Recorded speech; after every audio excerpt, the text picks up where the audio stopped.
Und damit herzlich willkommen zurück beim Pushcast. Beim besten Podcast von der Schweiz. Ja, Mann. In unseren Augen zumindest. Yes. Ja, wie geht's? Wie steht's? Ja, du, ja, eigentlich gut. Ganz einfach und langweilig gut, ja. Langweilig gut. Ja. Aber ich habe irgendwie auch heute gemerkt, die Woche, es ist irgendwie so nichts passiert, wo irgendwie spannend ist. Also es ist schon Sachen passiert, wie es immer ist, aber irgendwie nichts Spannendes. Nichts Spannendes? Also zumindest, also wir haben ja immer etwas zum Reden, aber Ja. so nichts Spannendes, wo jetzt irgendwie so mich so voll beschäftigt oder wo ich jetzt so mega das Thema habe. Ich glaube, das ist nicht einmal das Problem. Nein. Ich glaube, das grössere Problem, dass wir das Gefühl haben, dass das ein Problem ist, ist einfach, dass immer irgendwie so eine fette Headline irgendwo rum ist und es muss irgendwo jemand gestorben sein, jemand bekannt oder ein Krieg gewonnen, verloren.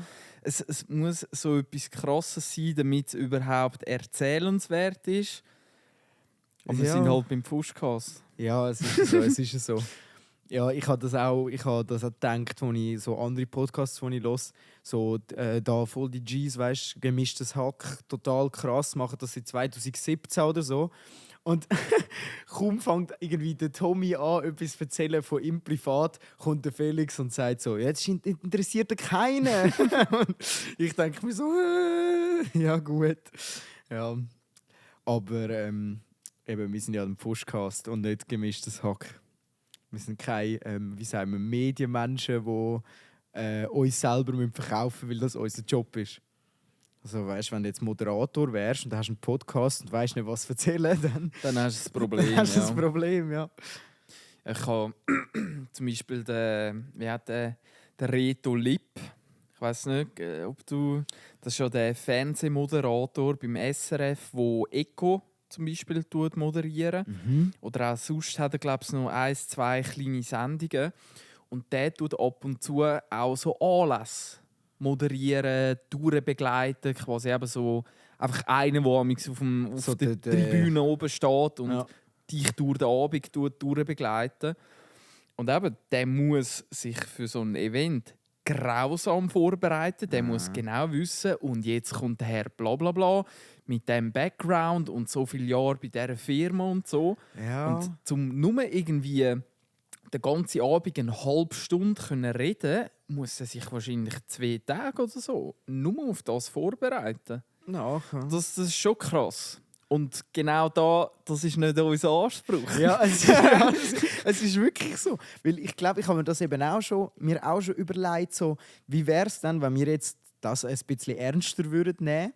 Und ich nehme es tot ernst. Ja, aber ich würde sagen, was du machst. Ich meine jetzt auf der Ebene von wirklich als Unterhaltungsmedium drauf zugeschnitten. Also so nach dem Motto, alles, was nicht für die Welt wichtig ist, hat keinen Platz im Podcast. Weißt du, so, wir reden schon über banale Sachen, aber wir reden eigentlich immer nur über etwas von allen, nie von sich. Das ist mir so ein bisschen aufgefallen. Weißt du, wenn du so, also sagen wir jetzt wie ein Comedy-Podcast, wo eigentlich die wollen unterhalten und die möchten lustig sein. Und dann musst du dich halt, sie haben das noch schlau gelöst bei gemischtes Hack mit 5 schnellen Fragen. Also einer von beiden bereitet immer 5 Fragen vor an andere, wo sie dann aber nicht so mega persönlich beantwortet. Also schon mit ihrer Meinung drin, aber halt mehr darauf abzielt, das allgemeine Phänomen von dieser Frage. Also zum Beispiel, eine Frage war jetzt, wann ist er das letzte Mal aus seiner Routine ausgebrochen? Und dann ist so ein Talk gefolgt, wo es einfach um Routinen gegangen ist. Und ein bisschen Beispiel ein bisschen Beispiel so und ein bisschen Witzli dies, Witzli das. Und es ist wie die Frage ist wie so der Grundboden und auf das Ufer passiert nachher die Comedy. Oder zum Beispiel Quotenmänner, also nicht mehr Quotenmänner, die heisst ja jetzt anders, vom SRF, vom Büssi. Ich weiss Comedy-Männer, genau. Comedy-Männer. Und die haben ja auch einen Comedy-Podcast. Die Quoten nicht mehr erfüllen. Ja, ich weiss nicht, vielleicht war es auch nicht ganz okay gewesen, sich so zu nennen. Vielleicht. Quoten hat man ja auch gerne rassistische Wörter hinten angehängt. Nachher. Darum könnte ich mir vorstellen, dass sie einfach da nicht falsch assoziieren wollten. Aber bei denen ist es auch so, die nehmen sich Themen raus für die Folge und jeder bereitet Witz für die Themen vor.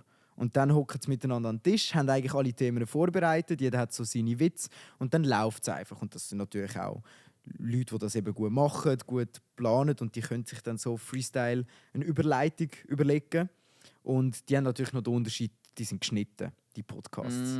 Das ist natürlich auch nochmal etwas, was bei uns natürlich schwer ist. Wenn mal einer nichts zu sagen hat, dann sagen wir auch einfach nichts. Und bei anderen Podcasts ist halt dort dann ein Schnitt und im Gegensatz zum Film siehst du das halt nicht. Und du hörst es halt auch nicht, weil die ein gutes Studio haben.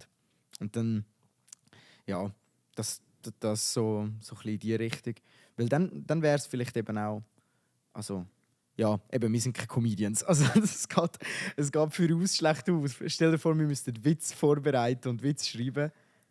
Ich weiß nicht. Nee, das kommt damals nicht so gut. Nein. Also situativ vielleicht amigs ein Witz, der gerade so im Kopf kommt. Aber Witz schreiben und das ist eben schon nochmal das ist heavy, ja. Ganz eine andere Stufe. Und eben, ich habe ja als Kind hure gerne den Peach Weber zum Beispiel gehabt. Oder halt auch, wenn man Divertimento dort, das ist halt auch hure gut. Also es hat, glaube ich, einen kleinen Doc-Film über Divertimento. Ich glaube, es auch vom SRF irgendetwas. Also Reportage vermutlich mehr. Wo sie... Ich weiß nicht mehr, welches Programm das war, aber mit dem Programm, wo sie so richtig durchgestartet sind. Welches, ja. Und sie haben wie den Anspruch an sich selber gehabt, an diesem Erfolg anzuhängen. Und nachher ist Sabbatical. Sabbatical war das nächste Programm. Und dazwischen sind sie eben vor dem Problem gestanden, fuck, wie machen sie jetzt das? Und bei denen ist halt wirklich, die tun sich irgendwie ein Jahr, anderthalb, tun sie sich für eine Abendshow ein Programm vorbereiten. 2 Stunden, wo sie performen, raushauen können. Halt ein Jahr. Ja. Und Divertimento ist eigentlich ein gutes Beispiel, weil bei ihnen leben die Witze ja mit dem Schauspiel. Also wenn sie nicht auch Schauspieler würden bei ihren Gags, wie das andere Comedians machen, die nur erzählen, das würde nicht so überkommen. Bei ihnen ist das volles Schauspiel. Gianfranco. Ja, genau. Also, es ist vor allem lustig, dass du gerade Divertimento ansprichst, weil ich habe das Wochenende eine SRF-Serie angefangen zu schauen, wo der Manu von Divertimento so Sachen erlebt. Also einmal geht er campen, einmal macht er bei Volksmusik mit, weil er hat ja eine Metalband. So. Ja, Tempesta heisst die. Kann sein, weiss die nicht. Ist hier in der Region sehr nahe. Ich sage dir nachher wo, die okay. Heime. Spannend. Ja, es ist auch lustig, sie haben im SRF-Bericht auch gerade mal den Studiostandort gelegt. Also das ist ihnen einfach egal. Ja. Sie haben einfach Drohnenflug von aus den Türen raus, über das Dorf raus. Sie kommen rein, spazieren rein. Ja, das ist so geil, weißt du? So, wir überlegen uns voll Zeugs mit Datenschutz, dies und das. Also jetzt nicht beim Podcast, aber bei anderen Sachen. Und der SRF denkt sich, ja, scheißegal. Interessiert niemand. Ich meine, wer will auch dort hingehen? Also, aber trotzdem, es ist so. Ja. Aber ja, habe ich angefangen zu schauen. Das ist echt noch sympathisch. Er ist halt auch ein cooler Dude und hat so die SRF-Manier, weißt du, so das. Ja, so Interview und reden. Und man geht zu denen heim und redet mit denen. Und ja. Und ich finde den Manu hure lustig. Ja. Ich finde den Manu lustiger als den Johnny Fischer. Muss ich auch sagen. Irgendwie einfach mit dem... Er kann ja mit den Augen so ganz schnell blinzeln. Irgendwie. Ja, auch sonst. Er hat so eine Mimik. Und, ja, wirklich die Mimik. Krasser als bei Mr. Beans. Also es ist wirklich ein Riesentalent. Wobei ich sagen muss, ich glaube, wenn sie einzeln Comedy machen würden, wären sie nicht so geil.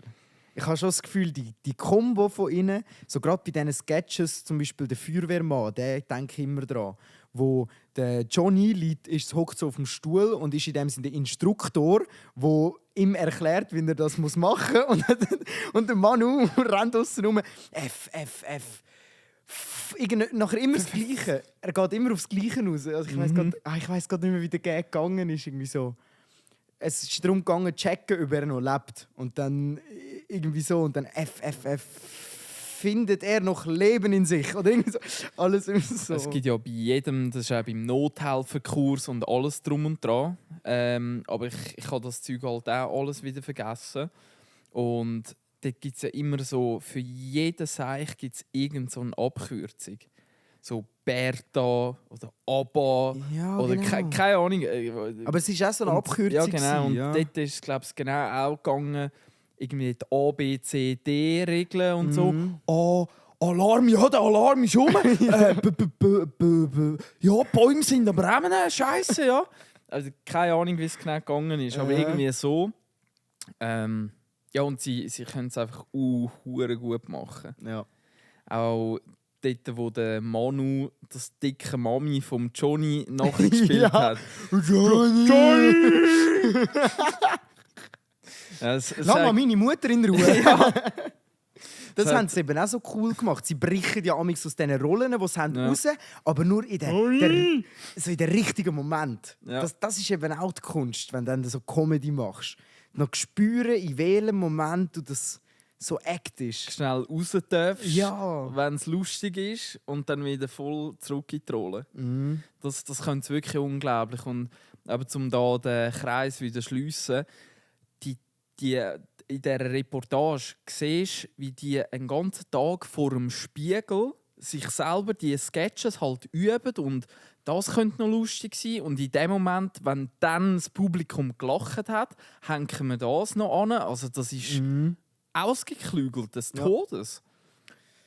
Ja, also ich kenne das jetzt von diesen 4 Feinden, wo wir schon mal drüber geredet haben. Einfach so junge Gruppen von Comedians, Deutsche, echt coole Sachen machen, so, noch witzig.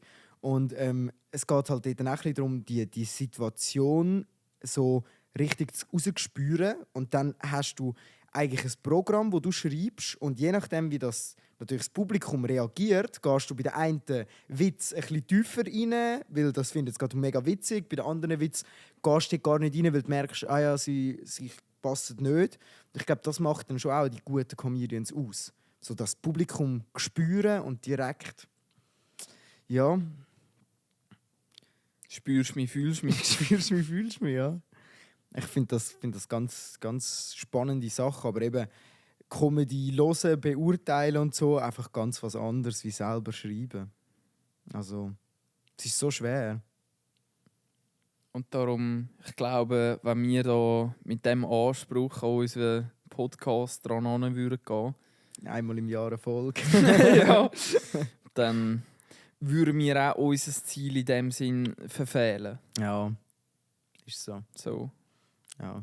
Ich finde es einfach lustig. Ich nehme mir gefühlt jede Woche vor.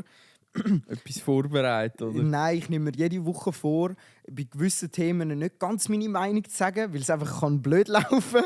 Und jedes Mal ist es mir wieder scheißegal, wenn ich da im Podcast hocke. Das ist immer das Gleiche.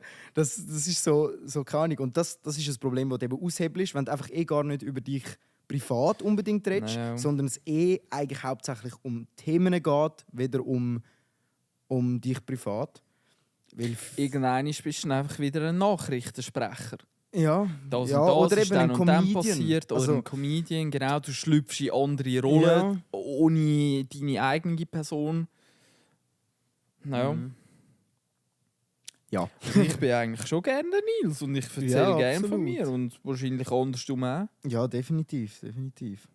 Darum sind wir ja da. Ja, in der 40. Folge. In der 40. Folge? Wird schon 40. Scheiße. Ja, jetzt geht's. Jetzt laufen wir schon gegen die 50 zu. Ja. Scheiße. Das ist krass. Ja, der Ungespielt und der Monte haben ja einen Podcast miteinander gehabt und die haben es, glaube ich, bis Folge 42 oder so geschafft. Oder bis 40.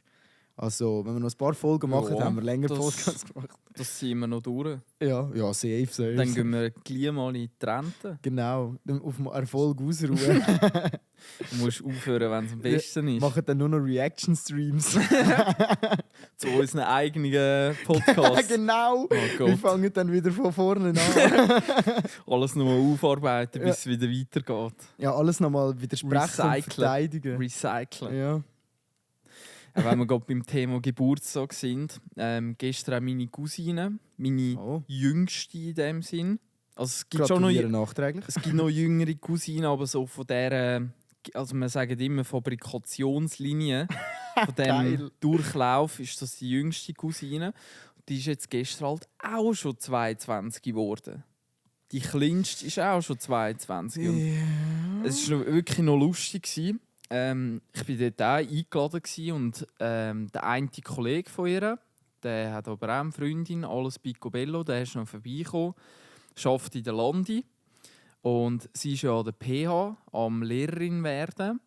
Und gestern hat es dementsprechend hure viel PH-Kolleginnen und sonst Kolleginnen vom Ausgang gehabt. Wow. Also die einzigen Männer gestern am Abend war der Daddy von ihr, dann der Kollege, der Grossdaddy und ich.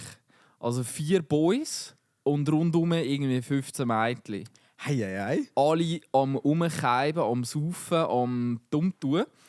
Und es ist wieder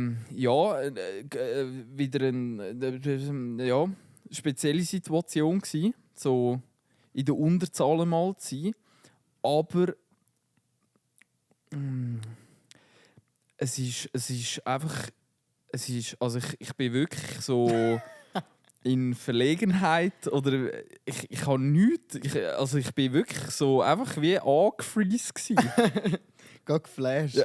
Ja, aber negativ geflasht irgendwie. Überwältigt. Überfordert. Überwältigt. Und das Lustige, dort ist mir meine Tante noch voll in den Rücken gefallen. Oh nein. Und die letzten 2 Gäste, die letzten 2 Ladies, die gekommen sind, und danach hat sie dann gesagt, ja, hocke dir zum Nils rauf, der ist schwul. Oh nein. Und ich weiss, was fick dich dein Knie. So, hocke zum Nils, der ist schwul. Ganz geil. Alter, der Wingman. Ja, wirklich. Oh Mann. Aber wie sich dann nach der Party herausgestellt hat, ausnahmslos, jede hat einen Freund. Also ich hätte gar nicht krass Kratz machen. Es hätte sich gar nicht gelohnt. Oder es hätte nichts dabei rausspringen können. Von dem her ist die Bemerkung, ich habe sie dann eben noch mal darauf angesprochen, hey, was falsch mit dort in den Rücken? Dann hat sie gesagt, hey, look, ich weiss einfach mehr als du und ich weiss, dass jede schon eine Freundin hat, darum kann ich so etwas rauslassen. Ja, das ist nicht weit gedacht. Das wäre eigentlich, look, also, egal, das ist wieder der Moment, wo ich einfach aufhören zu reden. Ja. Weil wenn ich jetzt das erzähle, kann man das wieder falsch verstehen. Aber weißt du, grundsätzlich müsste man ja sagen... Jetzt kannst du ja in eine Rolle hineinschlüpfen. Ja genau, ich schlüpfe jetzt in die Rolle vom Arschloch. Vom Bad Boy. Genau, vom Bad Boy. Weil theoretisch, du musst ja, weißt du, so wie es bei einer Firma ist, wenn oder wie ein Sänger, wenn du sein Manager sein willst, dann musst du schon, bevor er Erfolg hat, musst du dort sein. Also bei den Frauen genau das Gleiche. Wenn sie noch vergeben ist, musst du dort sein. Weil wenn sie dann nicht mehr vergeben ist, dann bist du schon dort. Ja. Das bringt uns jetzt gerade zu einer hure interessanten Frage, die wir, glaube ich, im Fuschcast noch nie in dieser Form, glaube ich, behandelt haben. Können Männer nur Kollegen mit Frauen sein? Boah. Also die souveräne Antwort ist... Ich habe gerade diese Woche am Montag die Meinung von einer Lady gehört. Spannend. Ja, es gibt halt auch bei den Ladies beide Seiten. Bist du noch in der Rolle des Bad Boy oder bist du jetzt wieder andere? Nein, also theoretisch bin ich da immer in einer Rolle, weil sonst kann man mir alles völlig falsch auslegen. Nein, aber es ist halt immer situativ, aber... ich habe den Faden verloren, musst du noch schön ausholen. Also die Frage eben, können Buben einfach Kollegen sein mit Mädchen? Und am Montag, als ich in der Schule war, sind wir irgendwie auch auf das Thema abgeschweift. Und dann die eine Kollegin, wir sagen nicht von wo und so, aber die hat gesagt, ja sicher, ich habe so viele gute Kollegen rundherum und die haben noch nie etwas von mir wollen und so. Ja, und dann sind halt alle Boys, haben gesagt, ey Kollege... Das weißt du nur nicht, oder? Genau, das weißt du nur noch nicht, weil wenn es irgendeine munzig kleine Möglichkeit gibt, sobald die Tür wieder ein Spaltchen, ein Tausendstel Millimeter geöffnet ist, probiert, den ersten wieder reinzuleiten. Genau, das ist das, was ich vorher gesagt habe. Mit dem, nur weil sie einen Freund haben, heisst das nicht, dass du nicht Kollege kannst sein. Es ist natürlich Arschloch-Move und jeder, der selber eigentlich eine Freundin, eine richtige will, macht das auch nicht so. Du suchst ja nicht nach dem.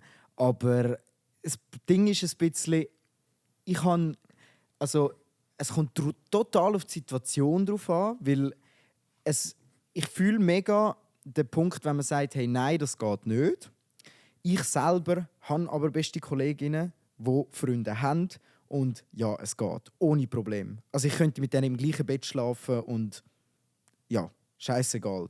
Ich würde es nicht machen aus Respekt vor den Kollegen gegenüber, weil das ist ja dann der andere Punkt. Du musst sie ja nicht provozieren.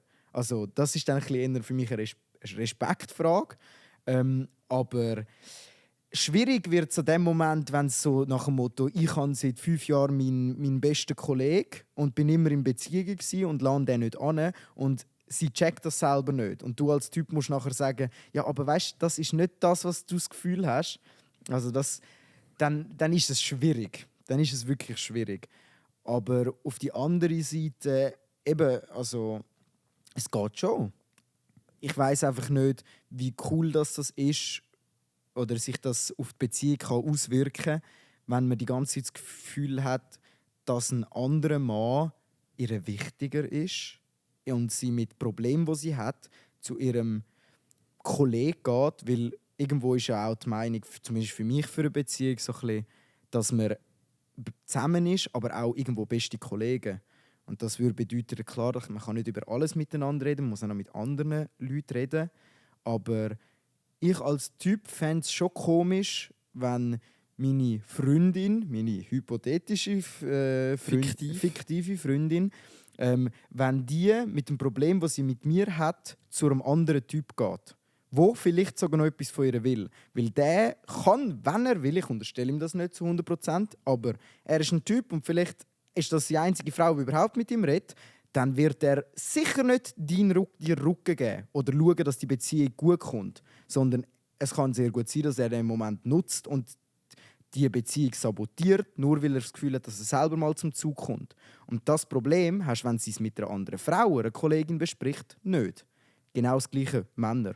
Also die Frage kann man ja umkehren. Ob jetzt das beste Kollegin ist.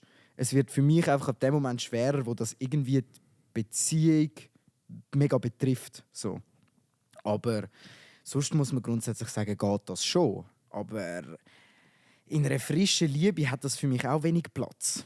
Also das ist ganz eine schwere Frage, weil du willst ja niemandem einen Kollegen wegnehmen und trotzdem möchtest du auch nicht ankommen und deine Freundin teilen. Also, ja. Ist ja irgendwo durch schon der Anspruch, es ist meine Freundin. Mhm. Und ich finde, der Anspruch, der ist auch völlig gerechtfertigt. Mhm. Die Freundin, die soll nicht zum Teilen herum sein und jeder darf mal irgendwie ein bisschen seine Meinung sagen und dies und das. In erster Linie geht es ja ums Zusammenleben miteinander, um die Harmonie zwischen zwei Personen. Und da hat ein bester Kollege oder so nicht viel dazu zu sagen. Nein, eigentlich nicht, nein. Ich habe das in meiner ersten Beziehung, also wo sie auseinandergegangen ist, dort haben wir noch eine Zeit lang Kontakt miteinander gehabt, was im Nachhinein ein grosser Fehler war. Da kann ich jetzt einfach aus meiner Erfahrung ein bisschen reden. Das hat mich noch hure lang beschäftigt. Einfach der Kontakt, wo irgendwie noch hat sollen, hat wollen, weitergelebt werden, macht einfach Schluss. Ja. Die Person auf Insta kann man ja Stories stumm schalten und so, dass man einfach den Kopf von dem Menschen kann auslüften, sage ich jetzt. Einen Punkt machen. Einen Punkt machen, ja. Weil ein Teil wird der Mensch weiterhin von deinem Leben sein und das ist ja schön und das soll auch so sein. Aber einfach so, der Geist soll nicht hängen bleiben. Ja, es ist halt ein grosser Teil von deiner Entwicklung und von deiner Vergangenheit. Und der Teil wird auch nicht weggehen. Der wird auch bleiben. Auch in 30 Jahren ist es noch ein grosser Teil von der Entwicklung. Aber es darf kein Teil mehr von deinem jetzigen Leben sein. Und ich glaube, das ist das, wo ich auch finde, wenn man wirklich voll verliebt war und nachher ein Ende hat von einer Beziehung, da nachher so halbwegs irgendwie Freundschaft, das hat für mich auch nie funktioniert. Das funktioniert leider nicht. Und da müssen wir, glaube ich, unseren Zuhörerinnen und Zuhörern die Illusion, wenn es die gibt, einfach auch nehmen. Es funktioniert nicht. Und aber wo es bei uns auseinandergegangen ist, der Kontakt weiterhin stattgefunden hat, hat sie auch mit ihrem vorherigen Ex wieder Kontakt aufgenommen, sich mit dem wieder getroffen und dies und das. Ja. Und das ist mir halt komplett gegen den Wind gekommen. Das ist auch, also mit dem willst du dich ja in dem Moment auch nicht auseinandersetzen. Überhaupt nicht. Also vor allem gerade so etwas mit Ex-Freunden oder sonst etwas, du hörst immer oder oftmals reden ja Leute schlecht über ihre Exes. Und das ist schon mal etwas, wo ich persönlich für mich gelernt habe, das bringt dir gar nichts. Es macht dich selber nur fertig, weil du hast dich ja für den Menschen mal entschieden hast. Aber das macht man trotzdem gerne mal. Das ist so der Klassiker. Und wenn man dann nach der Beziehung merkt, wie die Person wieder zu der anderen Person, wo sie bei dir die ganze Zeit schlecht darüber geredet hat, wieder zurückgeht, das ist einfach ein böses Gefühl. Ob jetzt nicht mal für dich, sondern auch einfach allgemein. Einen ganzen faden Beigeschmack. Fühle ich auch. Der eine Kollege, der ist jetzt auf Zürich runtergezügelt, ist aber auch... Wir haben hier Telefon. Aber der ist auf Zürich runtergezügelt. Und kann ich... Ja, sorry, ich werde schnell abgelenkt. Ja. Der ist auf Zürich runtergezügelt, auch ehemals da von der Region. Ich weiß nicht, ob du weißt, welchen. Nein. Ja, aber ist auch nicht so wichtig. Tut nichts zur Sache. Aber der hat mir in dieser Zeit, wo mich das im Kopf oben gefickt hat er mal etwas hure Gutes gesagt. Zerstört alles. Aber es hat mir in diesem Moment einfach auch ein bisschen gezeigt, oder er hat mir die Frage einfach gestellt, hey, schau jetzt mal, was hat deine Ex-Freundin von allen anderen Menschen unterschieden? Und der einzige Unterschied, wenn man es mal ganz auf den Punkt runterbricht, sie hat sich für dich entschieden. Und das ist der einzige Unterschied von allen 8 Milliarden anderen Menschen auf diesem Planeten. Ein Mensch hat Ja zu dir gesagt. Und in dem Moment, wo es halt in die Brüche gegangen ist sie wieder ein Teil von diesen 8 Milliarden geworden. Ja. Und du bist wieder frei in dem Sinn. Und die Möglichkeit steht wieder offen, dass ein neuer Mensch Ja zu dir sagt. Und das eben, es ist jetzt hure hart oder abwertend oder keine Ahnung was, aber das hat mir in dem Moment irgendwie noch geholfen, mir einfach zu sagen, hey, schau, sie hat sich nicht mehr für mich entschieden. Ja, es gibt da ganz schöne bildnerische oder so sinnbildnerische, was da immer gerne als Beispiel genommen wird, ist der Lift. Das Leben ist ein Lift, manchmal steigen die Leute ein und steigen auch irgendwo wieder aus.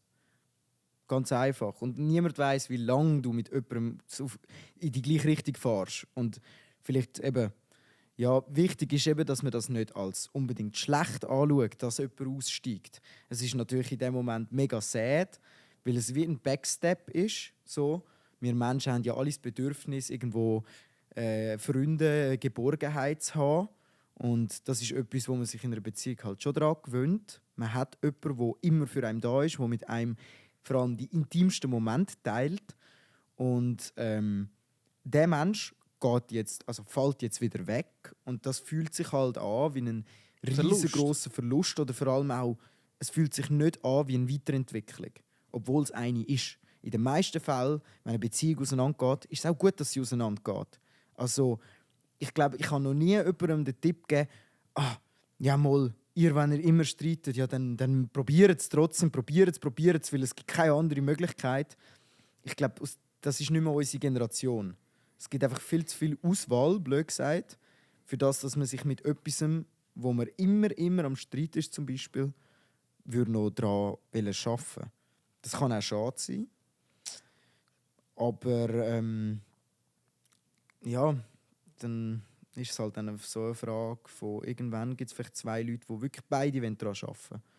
Und dann kann man das auch auf sich nehmen, weißt? Dann ist es wichtig. Ich glaube, das ist Key. Das ist schon der Key. Einfach mit dieser Grundhaltung oder Wertvorstellung oder wie man dem genau möchte sagen. Aber so, hey, man schafft jetzt dran zusammen, man möchte zusammen den Lift weiter raufgehen und so. Die Frau ist mir einfach noch nicht über den Weg gelaufen. Absolut, ja, So. mir auch nicht. Ja. Also, ja. Wenn wir gerade beim Thema über den Weg laufen Geil, sind. Alter.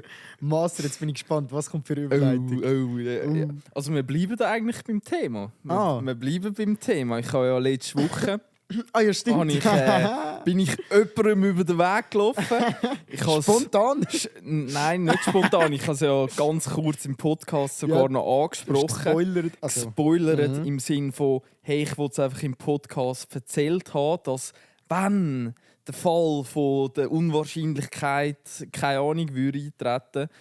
Er ist nicht eintreten. Nein, aber ich kann das Geschichtchen gleich noch schnell aufgreifen. Und es hat gematcht auf irgendeiner so einer beschissenen Scheiß-Plattform, die man eigentlich gerade installieren sollte. Ja, Mann. Und Und jetzt kommt so das Lied vom Andrew Tate. Das wäre jetzt der Moment, weißt du? So. Und Sorry. auf jeden Fall, sie spielt eben Musik. Also sie macht Musik. Und sie hat letzte Woche hat sie ihr erstes Konzert gehabt. Und ich habe schon so in meinem Kopf sind so die Disney-Glückli am Spielen gsi, wie irgendwie Cinderella und oben so ein Skiwerfer und dann kommt das Beast rein und so, ja, das Schöne und das Beast. Beast, Tier. Beast, Maschine. genau. Nein, irgendwie, also ich habe es einfach eine Lust, ich hätte es wirklich, man würde sich über so eine scheiß Plattform kennenlernen und danach eben trifft man sich gerade an so einem schönen Event und dann kann die Geschichte, quasi die zweite Episode so weitergehen. Hätte ich irgendwie noch eine coole Story gefunden. Und ich habe mir dort ja auch noch mit dir und mit 2, 3 anderen den Kopf darüber zerbrochen, hey, gehe ich jetzt dort einfach vorbei? Oder sollte man da noch schnell sagen, dass ich da vorbeikomme? Wir haben uns dann für den Weg entschieden, dass wir noch schnell sagen.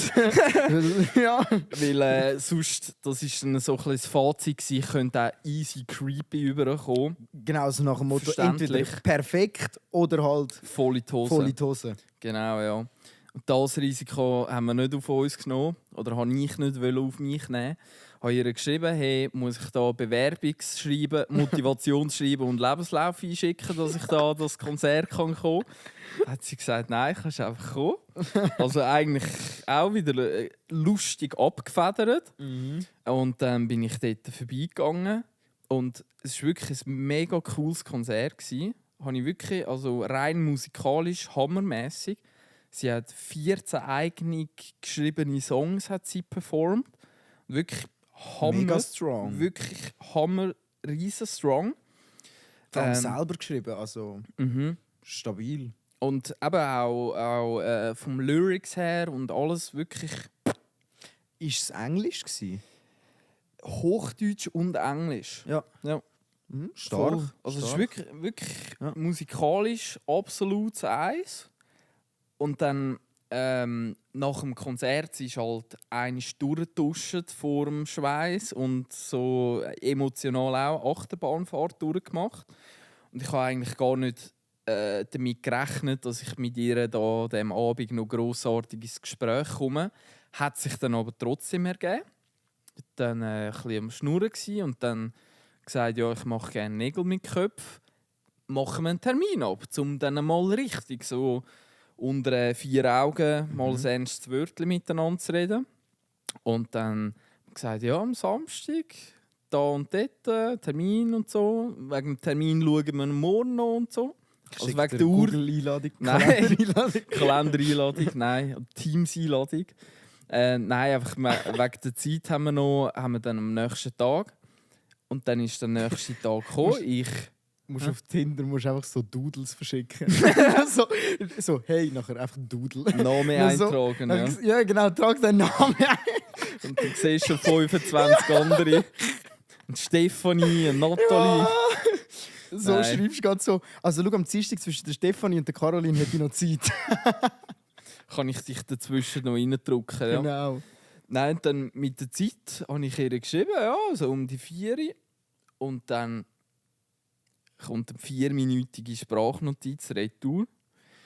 Ja, und sowieso. Oi. Und vielleicht hast du gemerkt. Klar. Und ich, nein, Ja, Frauen haben immer das Gefühl, man merkt alles, Alter. Das habe ich meiner Ex schon müssen sagen. Hey, look, ich bin überhaupt kein Gemerkiger. Ich kann Das nichts kannst du auch nicht schmecken. merken. Was das Nein, wirklich nicht. Und irgendwie, meine Ex hat das schon nicht verstehen. Und sie hat mir da in dieser Sprachnachricht gesagt, eben, vielleicht hast du gemerkt, in den Songs ist es etwa um einen gegangen. Und der hat sie anscheinend noch nicht richtig verarbeitet. Und als ich dann plötzlich vor ihr gestanden bin, so ein gut aussehender, gut gebauter Mann und dies und das, ist sie ihr gerade anders geworden. Und sie ist, glaube ich, noch nicht parat, um da. Und da aber diesen Punkt verstehe ich, um einen neuen Menschen kennenzulernen. Das braucht Zeit, das braucht Energie, das braucht auch ein gewisses Maß an Anziehung irgendwie. Und dieser Aufwand, diese Energie hat sie im Moment nicht. Und das hat sie erst gemerkt, nachdem wir geschrieben, abgemacht und alles haben. Genau. Ach so, alles klar. Was um die Uhrzeit Hure gegangen gut, ist. dass man das erst in dem Moment merkt. Ja. Ja, weiß ich nicht. Ja, das ist doch auch. Also, also eben mit dem ganzen Liedtext, Nils hätte schon müssen merken. Das hättest du auch im Profil rein. Weißt, auf einer Dating-Plattform muss man ja auch damit rechnen, dass die Leute gar nicht daten wollen. Oder wenn sie allein in dem Wort Hoi, Doppelpunkt und so ein Klammern, in dem Smiley hätte ich schon herauslesen sollen, dass da noch etwas dahinter steht, dass sie gewisse Sachen noch nicht verarbeitet hat, dass dies und das. Ja. Kannst du vom Nils nicht erwarten. Naja, nein, vor allem, das ist doch einfach, man geht auf die Plattformen, um genau sicherzustellen, dass die Person, die dort ist, etwas will. Für das ist man ja dort. Für das ist man auf dieser Plattform aktiv. Das heisst, wenn ich keinen Menschen suche, dann schreibe ich auch keinen Menschen. Oder lasse beim Schreiben und sage dann, hey, nein, sorry, keine Ahnung. Auch das ist dann schon ein bisschen komisch. So. Aber und das Lustige ist eben, mittlerweile kannst du ja auf Tinder auch angeben, was du am Suchen bist. Genau, ja. Und dort steht halt genau feste Beziehung, das eben, volle Programm. Und danach, ist ja gleich. Ja, eben, das stimmt schon. Das ist schwierig, finde ich dann. Das ist, ja. Mit was? Wenn du nicht kannst damit rechnen, dass die Angaben, die dort stehen, stimmen. Für was brauchst du das App dann? Also dann weißt du, das ist ja wirklich, ist halt sad. Ich meine, man schreibt ja nicht mit einer Person, um nachher von ihr dann zu hören, ich will das dann doch nicht.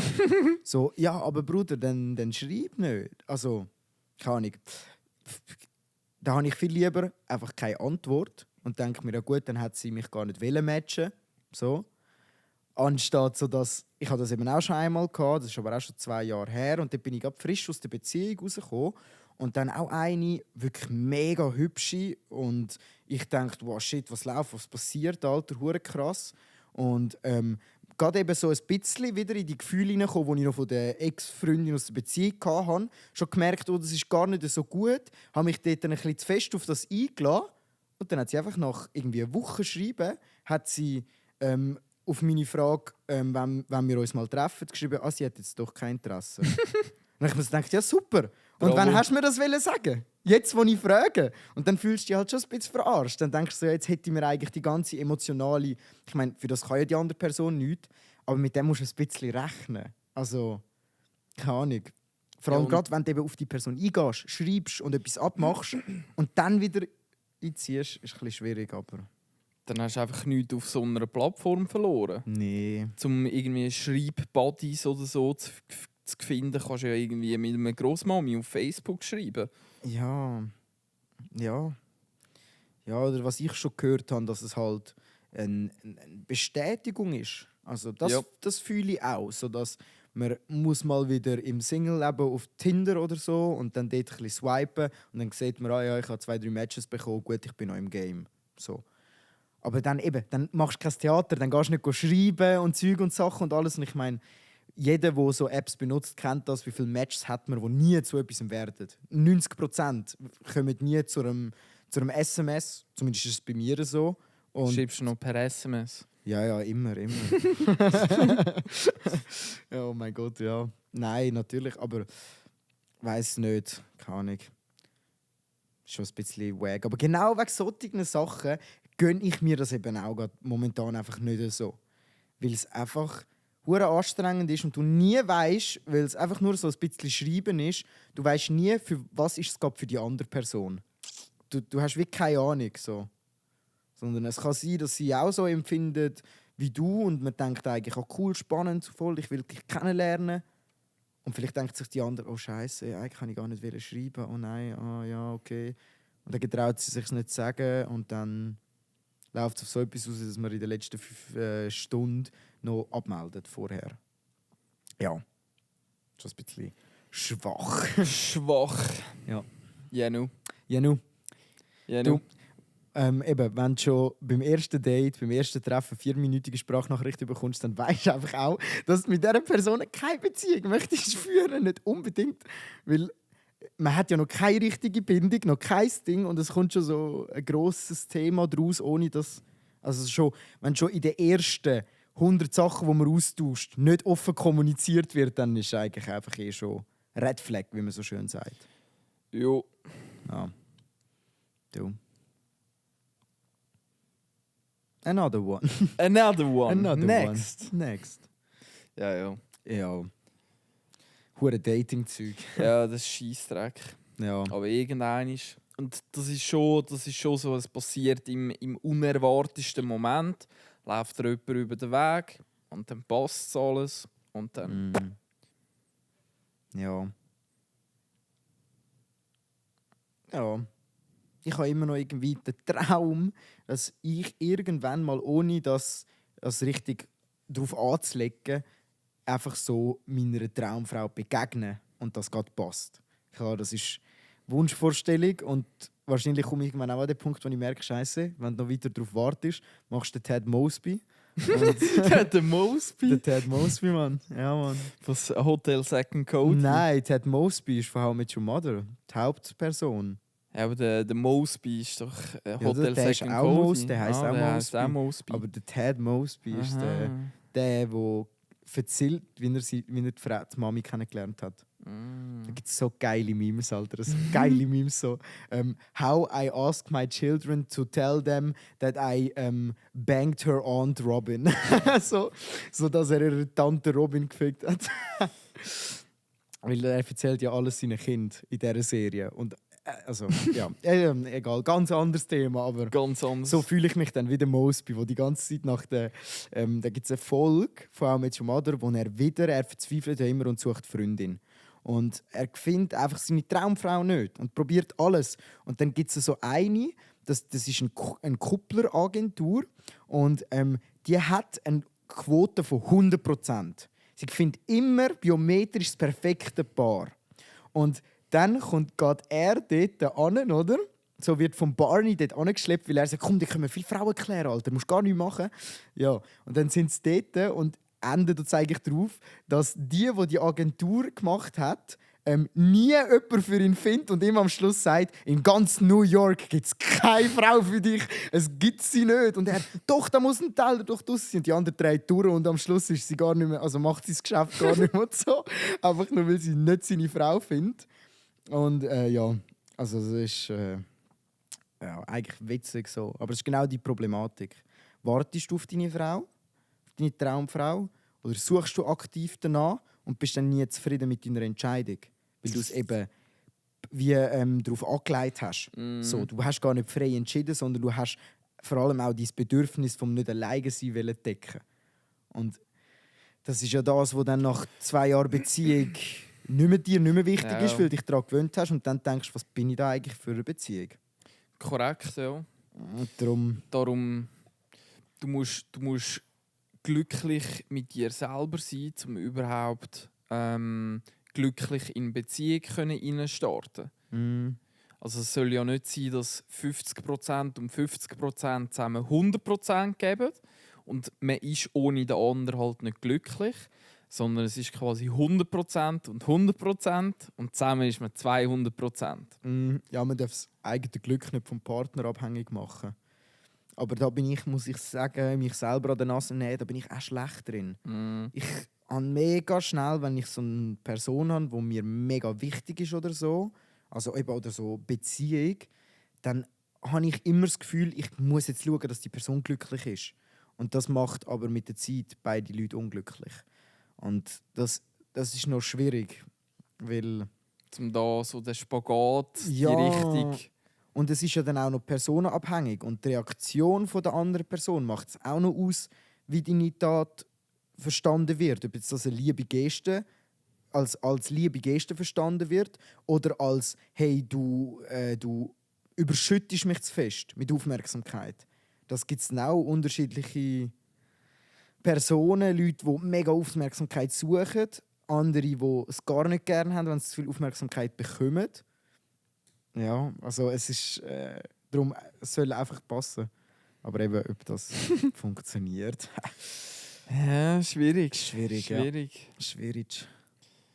Wir behalten euch auf jeden Fall auf dem Ja, Laufenden, absolut. falls da irgendwelche Updates zu vermelden gibt. Voll. Ein paar Updates verkünden. Es ist unglaublich. Wir haben jetzt gut 10 vor 5 Uhr und es fühlt sich schon wieder an, wenn irgendwie 6:30 wäre und es langsam dunkel wird. Also, es ist wirklich katastrophal. Am Morgen ist es dunkel, wenn man aufsteht, und am Abend, wenn man heimgeht, ist es auch wieder dunkel. Es ist immer dunkel. Es ist immer dunkel und es zieht einem auch wirklich ein bisschen ins Bett und es macht einem wie müde. Ich habe so ein Meme gesehen von Swiss Meme, wo auch so ein Bild war, so im Sommer ich am 10 Uhr und dann so in der Body und so mit so Flaschen in der Hand und so und voll aktiv und dann ich im Winter am 7 Uhr und also im Bett. Also, genau so gefühlt, etwas, ja. So fühlt es sich ein bisschen an. Also ich bin auch am Dienstag, als ich heim bin vom Arbeiten, um noch ein bisschen putzen und so. Und ich bin ja in dem Sinne früher vom Arbeiten gegangen und bin die Heime angekommen, so aufs Bett gehockt und gemerkt, oh ja, stimmt, es ist ja gar nicht 7:30. Es hat gerade alles so gewirkt, weil ich bin heimgekommen vom Arbeiten. Ich bin aber halt vorher und dann hat es noch das Licht nicht gestummt und dann war es irgendwie ganz komisch gewesen. So, oh nein, der Abend ist ja noch lang. Also passiert noch viel. Ja. Ganz komisch. Ich habe schon auch Mühe. Also, aber gerade am Morgen, wenn die Welt irgendwie noch am Schlafen ist, dann ist der Nils automatisch auch noch am Schlafen. Weil ich bin halt überhaupt kein Morgenmensch. Am Morgen brauche ich eine Stunde, bis ich irgendwie in die Gang komme, bis ich mal den ersten Kaffee irgendwie rausgelassen habe. Braucht die Maschine einfach ein Zeitchen, bis ich ein bisschen in die Gang kommt. Und darum, wenn alles dunkel und depressiv und müde und grau und schwarz und weiss nicht was ist, dann läuft einfach nichts. Und dann finde ich auch viel weniger die Motivation, um irgendwie, hey komm, gibst heute Gas, machst das. Früh aufstehen wird einfach auch schwerer jetzt. Es ist so kalt draussen noch dazu. Also wenn du irgendwie findest, zum Beispiel morgen muss ich wieder früher aufstehen, weil ich am 9 Uhr schon in Utznen muss sein. Das heisst, ich muss... Blöd gesagt, wenn ihr die Folge hört am Morgen, dann bin ich wahrscheinlich wach und jetzt unterwegs oder schon dort. Und weil ich am 9 Uhr muss dort sein, heisst es einfach, ich muss irgendwie am 8 Uhr da sein, damit ich noch so eine Viertelstunde, halbe Stunde habe zum Einpacken. Und eben, weil ich auch kein Morgenmensch bin, ich habe keine Lust, dann voll im Stress zu sein am Morgen. Das heisst, vielleicht noch einen Kaffee rauslassen da. Und dann, wenn ich morgen wieder so früh aufstehen muss, ach Gott, das wird ja spannend. Ja. Einfach das Feeling. Ja. Winter is coming. Heute ist wirklich heute Telefontag. Ja. Telefon. Aber da muss ich geschwind hin. Okay, dann pausieren wir da kurz. Wir Perfekt. Jetzt weiss ich nicht mehr, wo wir stehen geblieben sind. Ich auch nicht. Das ist wie leer putzt mein Hirn gerade. Sind wir noch beim Thema Freundinnen? Also sind wir schon weiter? Wir sind bei Dunkelheit. Ah, du, ja. Ich Oh bin mein hängen Gott. geblieben. Ich aber auch. Ich hätte jetzt auch gerade gedacht, das stimmt. Hättest du eine Freundin gesagt, hätte ich das auch nicht gewusst.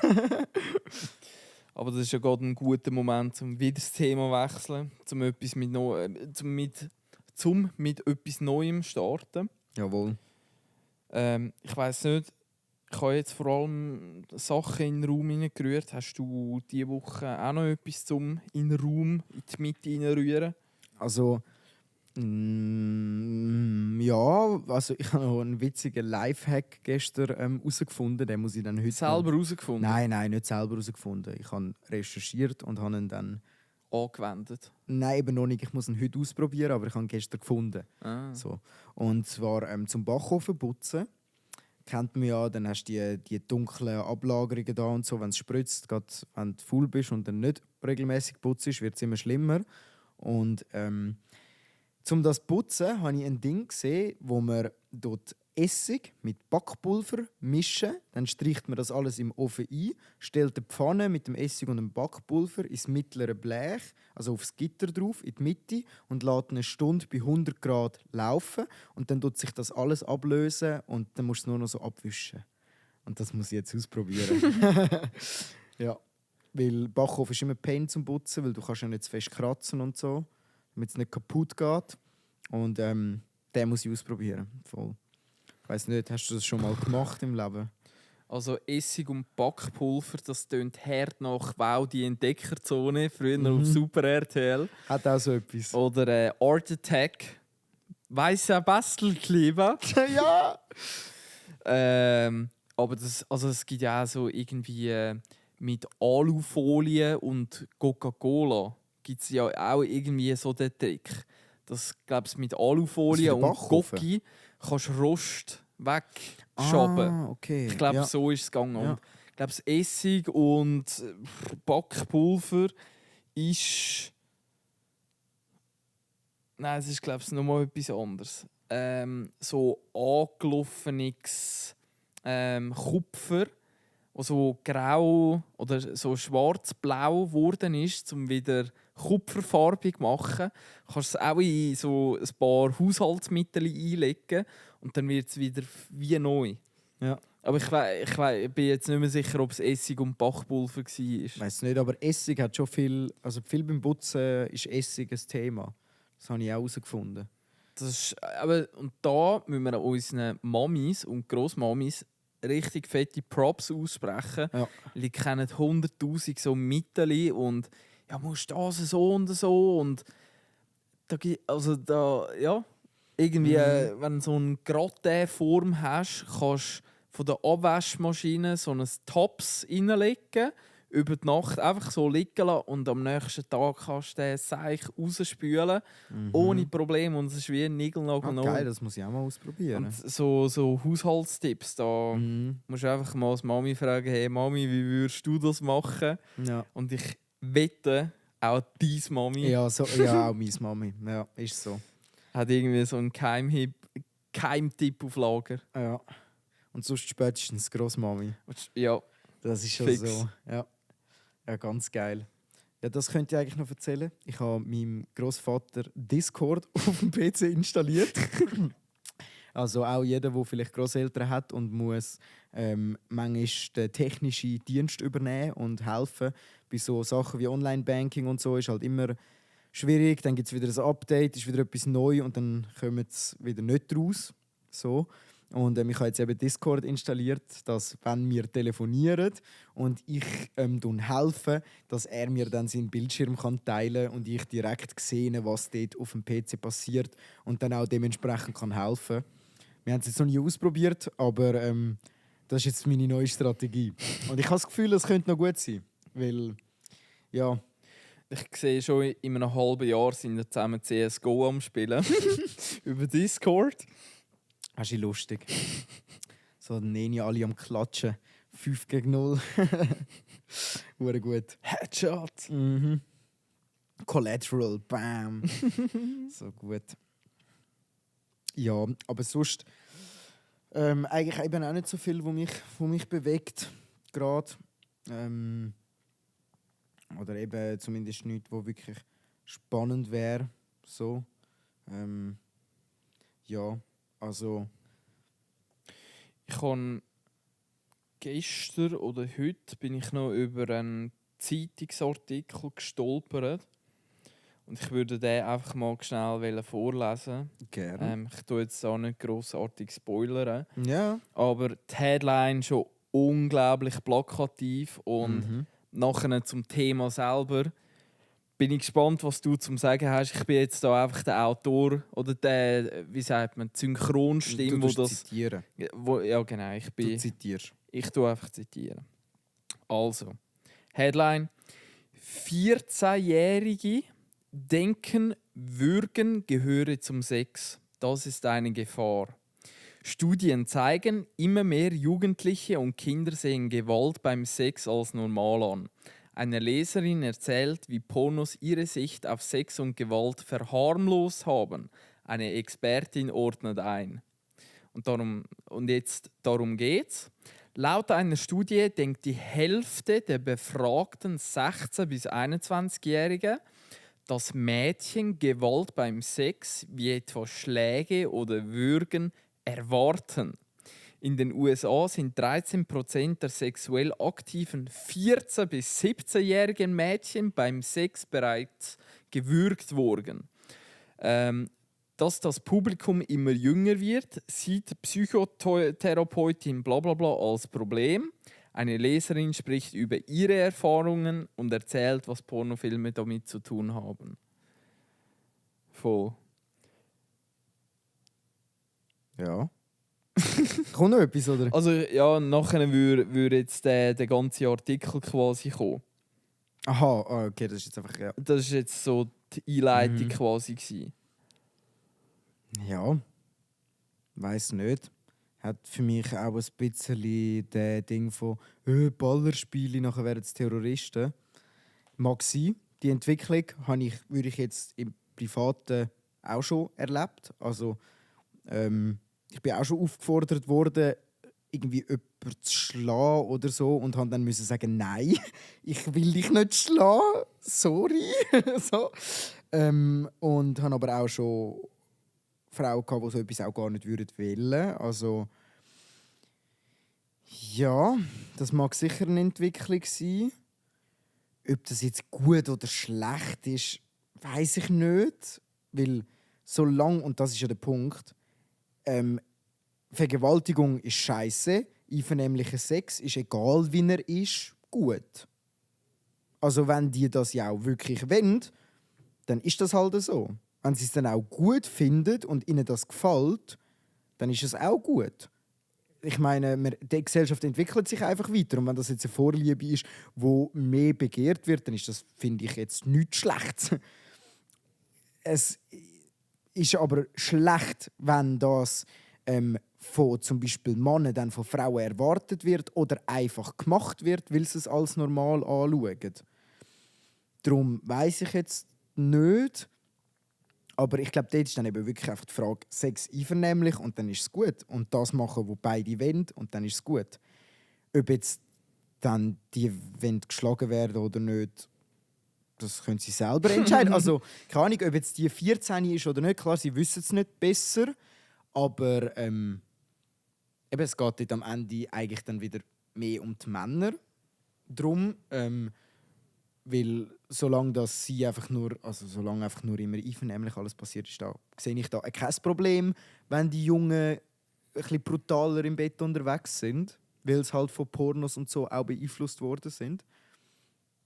Sehe ich kein Problem.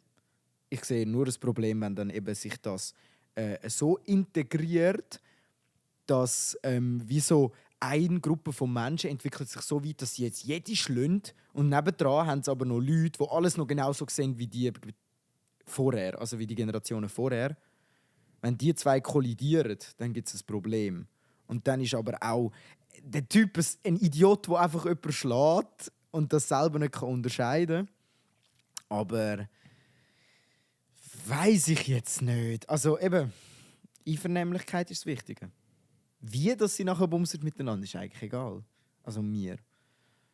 Abgesehen davon, ja, ich weiß jetzt nicht, wie viele 14-Jährige auf Fragen über Sex richtig ehrlich antworten. Also selbst bei einer Umfrage, also selbst dort, schwierig.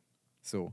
Und das ist definitiv ein Trend. Das haben wir ja dort mit diesen Filmen von es hat ja viele Bondage-Filme jetzt gegeben, wo da der 365 Tage zum Beispiel.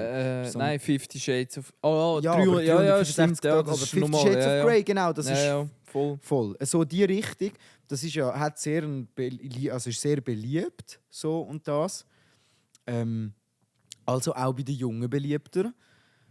Und solange es ja in diesem Rahmen ist, ist das ja... Also eben, solange es einvernehmlich ist, scheißegal. Aber wenn natürlich dann... Das bedeutet, dass junge Frauen das Gefühl haben, sie müssen sich schlagen lassen, dann muss Aufklärungsarbeit betrieben werden. Und so. Oder halt auch die Eltern müssen schauen, was für Pornos ihre 14-jährigen Kinder schauen. Aber das ist halt schwierig.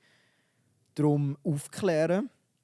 Also ich sehe da keinen Vorwurf gegenüber der Jugend oder den Jugendlichen, dass die etwas falsch machen, sondern wenn dann die Erwachsenen, die in diesem Fall diesen Jungen erklären müssen. Weil Pornos hat es auch bei uns gegeben. Also auch wir können mit 14 alle möglichen Pornos, ob jetzt gewalttätig oder nicht, und die sind ja auch komplett überspitzt, schon damals gewesen. Die sind nicht jetzt überspitzter, wie es vor 10 Jahren waren, die Pornos. Und bei uns hat sich das auch nicht so entwickelt, dass man einfach davon ausgeht, man muss geschlagen werden oder man muss das haben. Darum glaube ich eher, dass das andere Entwicklungen sind, weder jetzt unbedingt die Pornoindustrie als solches, weil das ist Schauspiel und da geht es um die Aufklärung, eben, dass die wissen, dass das Schauspiel ist und dass das nichts mit der Realität oder richtigem Sex zu tun hat. Aber eben, weil du wirst Pornos nicht loswerden. Also auf das zielt ja wie die Headline ein bisschen ab, so gefühlt. Genau. So, sind Pornos Problem, müssen wir die Pornoindustrie verbieten? Vergiss es. Du wirst Sexindustrie, egal in welcher Ecke, nie verbieten können. Also verbieten vielleicht schon, aber du wirst es nicht verhindern können. Darum, ja, also, weiss nicht, was ist deine Meinung? Es ist soweit ich den Artikel durchgelesen habe, wird halt nur eine Seite von dieser ganzen Geschichte beleuchtet. Und eben eigentlich so wie du in das ganze Thema eingestiegen bist, die andere Seite, wenn es einvernehmlich ist, dann ist ja easy. Das ist in diesem Dings halt gar nicht so vorhanden. Es wird einfach mal so als schlecht... 14-Jährige werden geschlagen. Genau, es wird einfach mal als ein schlechter Fakt dargestellt. Wie wenn es automatisch etwas Schlechtes ist. Dabei muss es gar nicht. Ja. Ich muss und da auch zum Vorbekennen. Ich hatte auch mal das Erlebnis gehabt, dass ich jemanden kennengelernt habe und die hat quasi gesagt, hey, die finden so 50 Shades of Grey Shit, finden die krass und die fühlt das voll.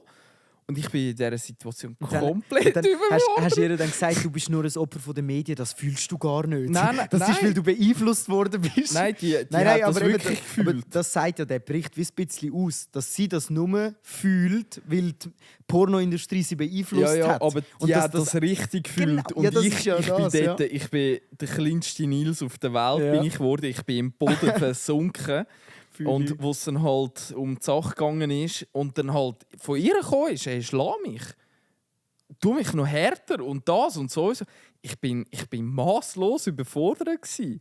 Und dort habe ich dann gemerkt, hey, Moment, das ist weniger ein Problem von der Gesellschaft, sondern eben, da muss man miteinander richtig kommunizieren. Und wenn jemand das cool findet, und ich habe das in dem Moment gar nicht cool gefunden, wenn ich da bei etwas Spassigem über dem Wen tue, ist mir genauso gegangen. Ist einfach gegen meinen Strich. Ja, wir haben das Leben lang gelernt, dass man Frauen nicht schlägt. Egal in welchem Bezug. Und dann bist du um Liebe machen und dann schlägst du Frauen.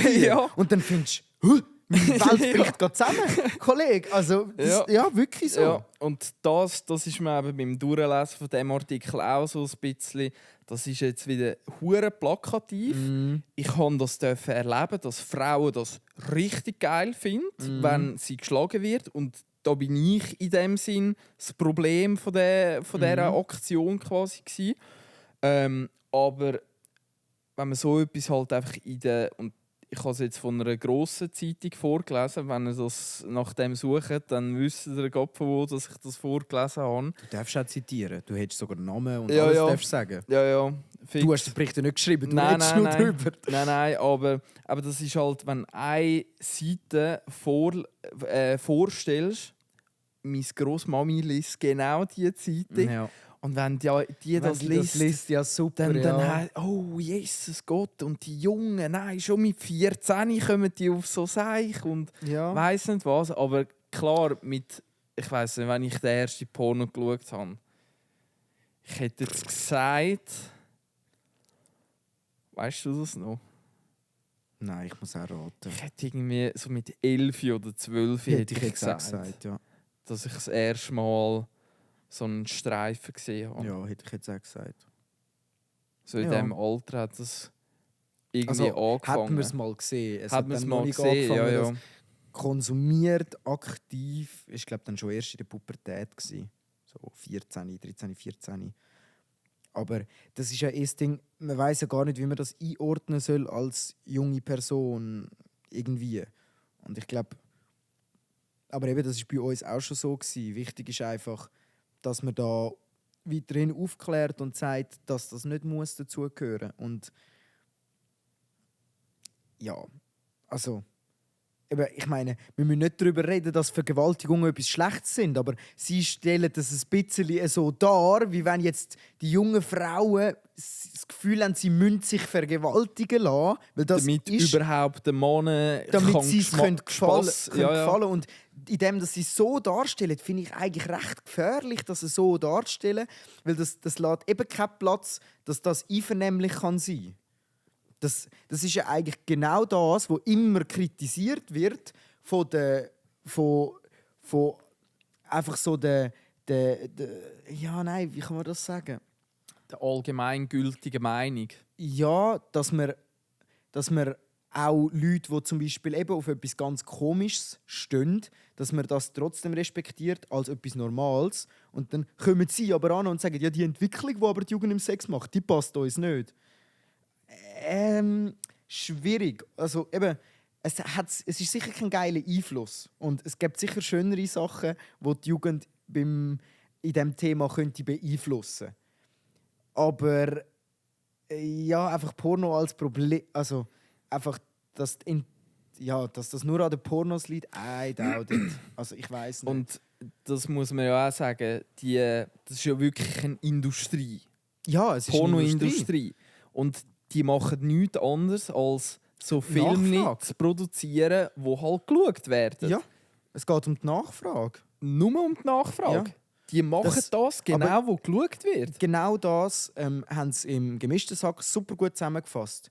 Der Kommunismus, der möchte jedem Trend folgen. Der möchte, dass jeder so individuell wie möglich kann sein und dass jeder Mensch so Dings so eine eigene Meinung oder noch ein speziellere Ding hat, weil dann kann man viel mehr Verschiedenes verkaufen.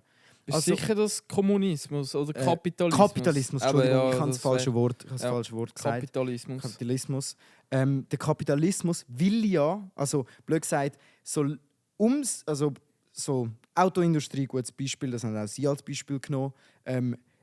VW, all die Automarken und so, die möchten, dass du mega grün wirst. Weil dann können sie dir, nachdem sie dir einen Verbrenner verkauft haben, 2 Jahre später noch ein Elektro verkaufen, wo du sonst nicht bräuchtest. Sie möchten dann am besten, selbst wenn Elektro 10 Jahre da ist, können es nachher auch noch neue Autos geben. Das wäre für die Industrie, für den Kapitalismus wäre das Beste. Weil jetzt muss ich blöd gesagt, oder auch Geschlechter, Babykleider, Babyartikel sind ein riesiges Business. Ey, die Firmen werden nie Nein sagen, wenn der Kunde kommt und sagt, ich möchte noch mehr Auswahl, ich möchte, dass es nicht nur die Blau und Pink gibt, ich möchte, dass es noch alle anderen Farben gibt. Regenbogen. Bam! Also könnte der Kapitalismus ist woke, weil er daran Geld verdient. Und das geht dort halt auch ein bisschen, dass eine Pornoindustrie, die will einfach Geld verdienen. Denen ist egal, wie sich die Jugend entwickelt oder wieso und was und wie.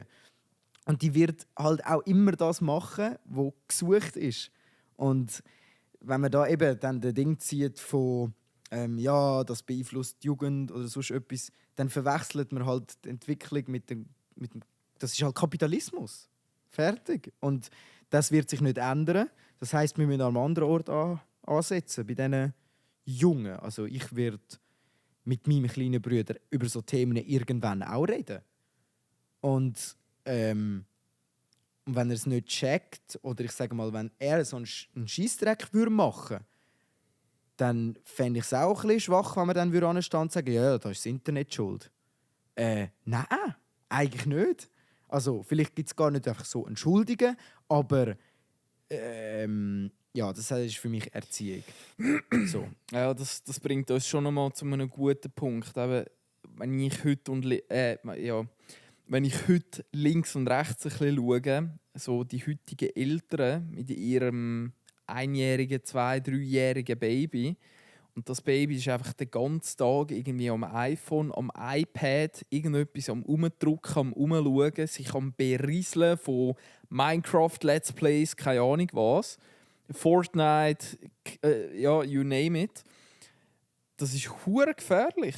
Und das Kind, das wächst noch 10.000 Mal krasser im Internet auf, als wir das schon sind. Wir haben auch unsere YouTube Friendos mit White Titty und Ape Crime. Und aber weißt du, die sind erst... Weißt du, es war bei uns eben der Unterschied gewesen. In unserem Internet hat es noch keinen Kapitalismus gegeben. In unserem Internet ist es um die Sache gegangen. Wo wir YouTube geschaut haben mit 14, hat keiner von denen dort die Videos gemacht, weil er fett Kohle verdient hat. Sondern alle haben nur Sachen gemacht, die sie auch wirklich haben vertreten und für das einstehen. Und das gibt natürlich ganz einen anderen Content, wie der heute die 14-Jährigen konsumieren. Weil heute ist alles darauf ausgelegt, so viel und wie möglich Klicks zu machen. Und gang noch über meinen Affiliate-Link auf Amazon das und das bestellen. Und da müssen wir wirklich die heutigen Eltern in die Verantwortung ziehen, die die Verantwortung einfach komplett auf YouTube, auf TikTok und so abschieben. Ja, so, schon ein bisschen. Ja. So, die Plattform muss das regeln. Die müssen sie ja im Griff haben. So mit Barrieren, Filter, Scheiße und so. Und da... Aber ich bin froh, dass bei uns, wo wir noch kleine Kinder waren, dann ist noch Teletubbies und Feuerwehrmann Sammy und es ist nur das im Fernsehen gekommen, wo gerade gelaufen ist. Nicht alles on demand. Darum war noch eine andere Zeit gewesen. Ich bin froh, dass das so bei uns noch war, aber du kannst den Lauf der Zeit nicht stoppen. ja. Aber die heutigen Eltern, die müssen sich schon an die Nase nehmen. Ja, ich sehe das. Ich finde das gut bei meinem Papi. Sie machen das recht cool mit dem Florini und schauen da so. Da sind wir gestern im Restaurant gehockt und dann habe ich mit meinem Papi auch schon darüber geredet. So, eben, und dann hat der Papi zu mir gesagt, ja, weißt du, der Florin, der schaut viel weniger wie ihr. Und dann habe ich ihm gesagt, Papi, als ich 5 war, als ich 6 war, haben wir gar kein Gerät gehabt. Was, wir schauen weniger. Und dann ist es ihm in den Sinn gekommen. Ja, aber wir haben ja auch Film geschaut. Ja, aber wie viel haben wir Film geschaut am Sonntag? Weißt? Und das ist eben schon auch krass. Also, wo wir so klein waren, so die kleinen Kinder, 6 und so, ist halt wirklich gerade hat das gerade erst angefangen. Also, du hast einfach noch das Fernsehprogramm gehabt und es hat erst begonnen, dass du das Zeug abrufen kannst. Wir haben in die Mediathek können und dort hat es alle Filme gegeben. Für uns war das die Verfügbarkeit. So. Und das switcht jetzt halt einfach brutal und das kann man auch gar nicht ändern. Also es gibt auch Sachen, die kannst du nicht beeinflussen. Der Florin wird einfach, der weiss blöd gesagt jetzt schon, dass er im Internet immer alles haben kann. Und das ist einfach eine Veränderung, die passiert und das muss ja auch gar nicht schlecht sein. Es tut auch wieder neue Türen auf. Aber es macht vielleicht andere Türen zu, die wir früher hatten. So. Aber auch ich bin der Meinung, dass das nicht die Schuld vom Internet per se ist, sondern das ist das Verschulden der Eltern, die ihre Kinder zu wenig Zeit mit den Kindern verbringen möchten. Ja. Und es ist einfacher im Restaurant, dass das Kind ruhig ist, gibst irgendwie ein iPhone denen in die Hand und fertig. Ja. Und dann ist es zufrieden. Das Problem ist aber auch wirklich, weißt, der Florin, der genau weiss, er darf nicht, er ist ja auch nicht blöd. und hockt im Restaurant und sieht die anderen Kinder. Also selbst wenn du das Kind von all dem fernhalten willst, das geht nicht. Nee, du kannst das Kind nicht nicht von der Welt fernhalten. Das heißt, du musst mit gewissen Sachen auch einfach leben. Und bei uns hat es damals nie gegeben, irgendwie am Tisch Gerätchen. Also wir haben sogar bei den Heimen das Handy gehört nicht an den Küchentisch. Und das sind Sachen, die haben sich jetzt alle mittlerweile geändert. Also sie werden versuchen, beim Florin durchzusetzen, aber so Zeug wird zum Teil einfach gar nicht funktionieren. Weil halt die ganze Welt sich verändert hat in so kleinen Punkten. Und ich glaube, wichtig ist, dass man sich dann eben dort nicht verschliesst davor und die Verantwortung abschiebt auf jemand anderes, wie auf die Plattform oder so. Und halt selber sagt, ich muss schauen, was mein Kind im Internet macht. Und da ist es jetzt halt wirklich schwierig, weil du willst das Kind ja nicht überwachen. Du möchtest ihm seine Freiheiten geben. Wenn du ihm aber seine Freiheiten gibst, dann musst du ihn aufklären. Also, das ist einfach wichtig. Das ist aufwendig. Ja. Das braucht Zeit, das Ja. braucht Energie. Das ist nicht einmal erzählen und dann ist es gut, sondern das ist wirklich aufwendig und auch schwierig, oder? Ja. Ja, aber spezielle Entwicklung. Ja. So. Ja. Sind wir gespannt, wenn wir den Podcast, die Folge dann mal in 20 Jahren, wenn es Ja, bei uns voll. so weit ist, da bin ich gespannt, wenn wir Mhm. mal reinhören. Ich sage jetzt schon mal Hoi Nils, Sali. Hey, ciao. Ciao André. Ciao, was läuft? Sind wir dann ich gleich 45 in 20 Jahren. Scheiße. Oh mein Gott. Mhm. Du Ich 43? bin nicht 20 Jahre so alt. Nein, 42. 43. Crazy. Ja, ich bin auch schon näher am 25, wieder am 20. Ja. Da haben wir erst gerade 18 geworden. Ich werde in einem Monat ein Vierteljahrhundert alt, Bruder. Ja, das ist ganz krass. Das ist, ja, die Zeit tickt. Ja, ich habe beim Arbeiten mit einer Kollegin geredet, die gesagt hat, Dami, jetzt wird sie 30. In 2 Monaten oder so ist sie 30. Und sie hat sich immer gesagt, irgendwann mit 30 macht sie nochmal eine fette Party. Und jetzt wird sie 30 und merkt eigentlich, hat sie gar keine Zeit und auch gar keine Lust für so eine riesige Party und das. Und ja, man ist dann eben schneller, wie man es denkt.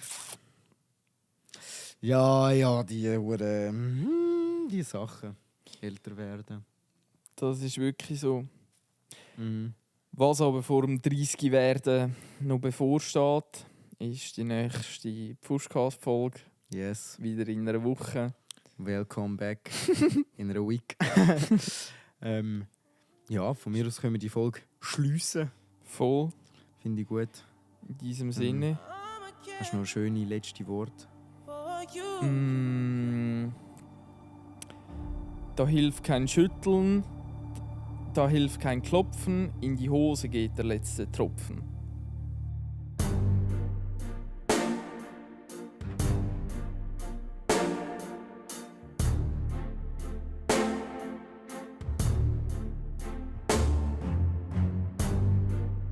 You make it look like it's magic. Oh yeah. 'Cause I see nobody but you. I'm never confused.